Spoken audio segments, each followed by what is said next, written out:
In this video, we'll see another approach to avoid computing the evidence. It is called the conjugate distributions. Here's our base formula again. Note that the likelihood is fixed by our model and the evidence is fixed by our data. What we can vary though is the prior, and it is our own choice. So let's select it in the way that it will be easier to compute the posterior. The prior is said to be conjugate to the likelihood if the prior and the posterior lie in the same family of distributions. For example, if the prior was normal, parameterized by some parameters mu and sigma, we would expect the posterior to be also normal, but with some other mean and the variance. Here's an example. Our likelihood is normal, centered at around theta, with some fixed variance sigma squared.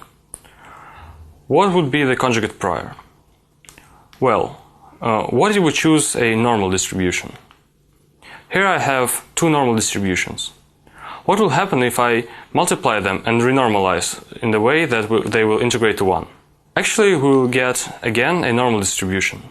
Why does it happen so? The normal distribution is actually a constant times the exponent in the power of some parabola. And when we multiply two normal distributions, those two parabolas sum up.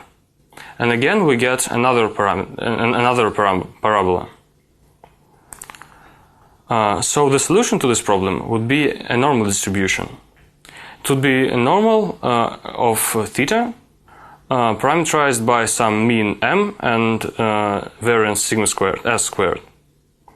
And the posterior would be also normal, parameterized by some new mean a and variance b squared.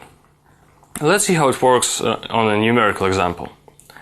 Imagine that the likelihood is a normal centered around theta with variance 1, and the prior is a standard normal. That is, the mean is 0 and the variance is 1. We can drop all the constants and get the following form. So we have the product of two exponents. If we rearrange the terms, we will get the exponent from which we can easily find out the mean and the variance.